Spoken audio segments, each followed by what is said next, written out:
নবম পে স্কেলে ২০ গ্রেড বহাল, কিন্তু বেতন কত? সর্বনিম্ন সর্বোচ্চ বেতন নিয়ে অচলাবস্থায় পে কমিশন। আজকের ভিডিওটি যারা সরকারি চাকরিজীবী আছেন তাদের জন্য খুবই গুরুত্বপূর্ণ। এজন্য ভিডিওতে লাইক দিয়ে চ্যানেলটি সাবস্ক্রাইব করে কমেন্ট বক্সে আপনার জেলা লিখে যাবেন। কালের সকাল 17/১/২০২৬। নবম জাতীয় পে স্কেল নিয়ে সরকারি চাকরিজীবীদের অপেক্ষা দীর্ঘদিনের, আর সেই অপেক্ষার মাঝেই এবার এলো একটি বড় কিন্তু আংশিক সিদ্ধান্ত। পে কমিশনের সর্বশেষ পূর্ণাঙ্গ সভায় গ্রেড সংখ্যা নিয়ে যে বিতর্ক চলছিল তার একটি স্পষ্ট দিক নির্দেশনা পাওয়া গেছে। সভায় কেউ কেউ গ্রেড সংখ্যা কমানোর প্রস্তাব তুললেও শেষ পর্যন্ত আগের মতো ২০টি গ্রেডই বহাল রাখার সিদ্ধান্তে পৌঁছেছে কমিশন। প্রশাসনিক কাঠামো ভেঙে নতুন জটিলতা তৈরি না করার যুক্তিতেই এই সিদ্ধান্ত নেওয়া হয়েছে। কমিশনের সদস্যদের মতে গ্রেড অপরিবর্তিত রেখেও বেতন কাঠামোতে উল্লেখযোগ্য উন্নয়ন সম্ভব। ফলে গ্রেড নিয়ে অনিশ্চয়তা অনেকটাই কেটে গেছে, কিন্তু বেতন নিয়ে ধোঁয়াশা এখনও রয়ে গেছে। এই সভার পর সবচেয়ে বড় প্রশ্ন হয়ে দাঁড়িয়েছে সর্বনিম্ন ও সর্বোচ্চ বেতনের অঙ্ক কত হবে। এখানেই কমিশনের ভেতরে সবচেয়ে বেশি মতভেদ দেখা দিয়েছে বলে সূত্রগুলো জানাচ্ছে।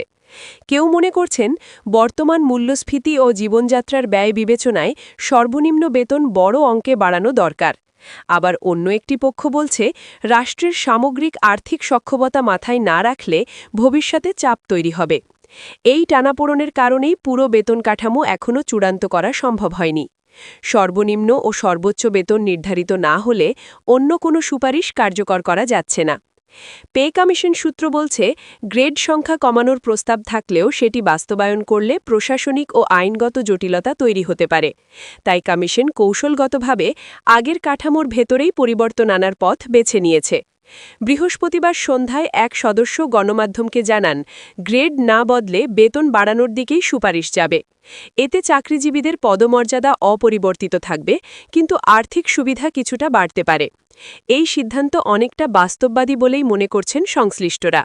তবে প্রশ্ন থেকে যাচ্ছে সেই বেতন বৃদ্ধি কতটা কার্যকর ও সন্তোষজনক হবে। সভায় শুধু মূল বেতন নয়, পেনশন, চিকিৎসা ভাতা এবং অন্যান্য সুযোগ সুবিধা নিয়েও বিস্তর আলোচনা হয়েছে। অবসরপ্রাপ্ত কর্মচারীদের জীবনমান উন্নয়নের বিষয়টি বিশেষ গুরুত্ব পেয়েছে বলে জানা গেছে।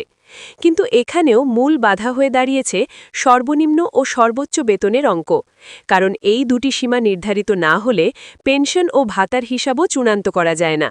ফলে একটি সিদ্ধান্তের অভাবে পুরো কাঠামো আটকে আছে। কমিশনের ভেতরে এই অচলাবস্থাকে অনেকেই উদ্বেগজনক বলে মনে করছেন। এদিকে জানা গেছে আগামী ২১ জানুয়ারি পরবর্তী সভায় সর্বনিম্ন বেতন নিয়ে নতুন করে আলোচনা হবে। তার আগে কমিশনের চেয়ারম্যান জাকির আহমেদ খান অন্তর্বর্তী সরকারের শীর্ষ পর্যায়ের সঙ্গে কথা বলতে পারেন। সেখান থেকে সর্বনিম্ন বেতন নিয়ে একটি নীতিগত বা রাজনৈতিক সবুজ সংকেত পাওয়ার চেষ্টা করা হবে। এর আগে বেতন বৈষম্য কমাতে 1:8 অনুপাতের কথা আলোচনায় এসেছিল, যা নতুন করে গুরুত্ব পাচ্ছে। যদি এই অনুপাত মেনে চলা হয় তাহলে সর্বোচ্চ বেতনের সীমাও স্বাভাবিকভাবেই নির্ধারিত হবে। তবে সেটি বাস্তবে কতটা সম্ভব তা নিয়েই প্রশ্ন উঠছে। এই গুরুত্বপূর্ণ সময়েই পে কমিশনের ভেতরের অস্থিরতা প্রকাশ্যে এসেছে এক সদস্যের পদত্যাগের মাধ্যমে। খণ্ডকালীন সদস্য এবং ঢাকা বিশ্ববিদ্যালয়ের অ্যাকাউন্টিং বিভাগের চেয়ারম্যান অধ্যাপক মোহাম্মদ মাকসুদুর রহমান সরকার দায়িত্ব ছাড়ার ঘোষণা দিয়েছেন। জরুরি প্রেস ব্রিফিংয়ে তিনি অভিযোগ করেন পাবলিক বিশ্ববিদ্যালয়ের শিক্ষকদের জন্য দেওয়া ৩৩টি সুপারিশের কোনো প্রতিফলন তিনি দেখতে পাননি।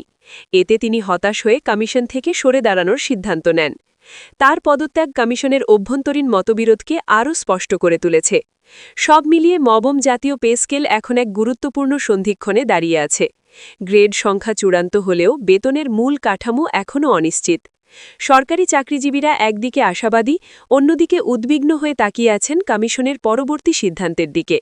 সর্বনিম্ন ও সর্বোচ্চ বেতনের অঙ্ক চূড়ান্ত না হলে এই অপেক্ষা আরও দীর্ঘ হতে পারে। এখন দেখার বিষয় আগামী সভায় কমিশন কোনো সমাধানের পথে এগোতে পারে কিনা। নবম পে স্কেল নিয়ে এই সিদ্ধান্তই নির্ধারণ করবে আগামী দিনের সরকারি চাকরিজীবীদের আর্থিক বাস্তবতা।